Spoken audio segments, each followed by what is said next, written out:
आपण पाहत आहात सुपरफास्ट 24 तास न्यूज, बातम्यांचा खरा वेग.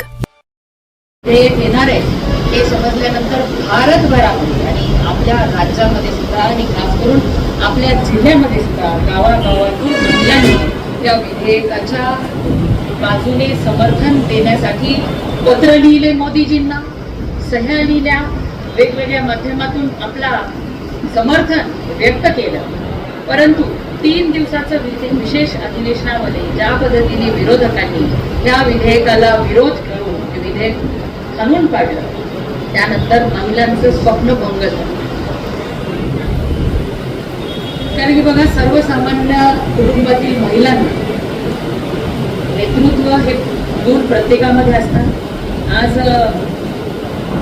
स्थानिक स्वराज्य संस्थांमध्ये 50% आरक्षण आहे आणि मोठ्या संख्येने आपल्या जिल्ह्यामध्ये सुद्धा आपण बघितलं, स्थानिक स्वराज्य संस्थांमध्ये 50%ची मर्यादा ओलांडून 70-72% महिला आज लोकप्रतिनिधी म्हणून काम करत आहेत. त्यामुळे महिलांचा सहभाग वाढल्यानंतर काम सुद्धा चांगल्या पद्धतीने होईल. कारण की महिलांमध्ये ते गुण आहे की सर्वांचा विचार करून सर्वांना न्याय द्यायचा, सगळ्यांना सांभाळून घ्यायचं आणि जे काम आपण हाती घेऊ ते प्रामाणिकपणे चांगलं उत्तम करतो. हा महिलांचा मूळ स्वभाव असतो आणि तो अधिकारामध्ये अधिकार त्यांना जर दिला तर त्याचाही अनेक लोकांना फायदा आपण करून देऊ शकतो. पण महिलांचं स्वप्न भंग झालेलं आहे आणि महिला आक्रोश करताना आपल्याला दिसत आहे. आपण बघितलं, दिल्लीमध्ये सुद्धा खूप मोठा आक्रोश मोर्चा निघाला. काल मुंबईमध्ये सुद्धा हजारोंच्या संख्येने महिला रस्त्यावर आल्या होत्या. प्रत्येक जिल्ह्यामध्ये सुद्धा महिला वेगवेगळ्या पद्धतीने आपला आक्रोश या ठिकाणी व्यक्त करतात. आणि आपल्या राज्यामध्ये सुद्धा महिला त्यांचा निषेध काँग्रेस, उभाठा, शरद पवार राष्ट्रवादी गट यांच्या विरोधामध्ये व्यक्त करतात. आणि हे सर्व स्वतःला पुरोगामी महाराष्ट्राचे नेते म्हणून घेणारे किंवा शाहू फुले आंबेडकरांचं नुसतं भाषणापुरतं नाव घेणारे, सावित्री देवींनी, जिजाऊंनी, अहिल्यादेवींनी ज्या पद्धतीने आपल्या राज्यातील स्त्री शक्ती, मातृशक्ती कसा राज्यकारभार करू शकते आणि महिलांच्या समाजाच्या उन्नतीसाठी अनेक संकटांना मात करून स्वतःचा उद्देश साध्य करू शकते, हे आपल्याला अनेक महिलांच्या योगदानातून सिद्ध झालेले आहे.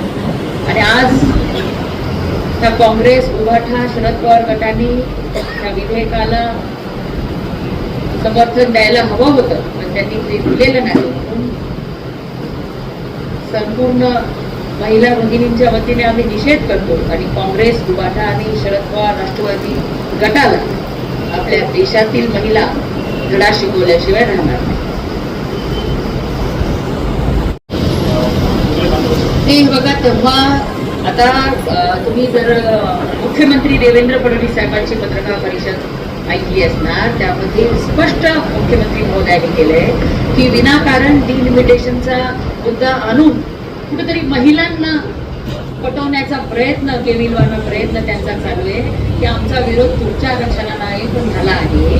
परंतु स्पष्ट असं ठरलं होतं की ज्या ज्या राज्यांमध्ये आता जेवढ्या लोकसभेच्या किंवा विधानसभेच्या जागा आहेत त्याच्या 50% जागा आपण वाढवणार आहोत. असं कुठेच भेदभाव डिलिमिटेशनमध्ये होणार नव्हता. परंतु आता कुठला तरी मुद्दा डायव्हर्ट करायचा हा मुद्दा म्हणून तो डिलिमिटेशनचा विषय किती लोक आणतात.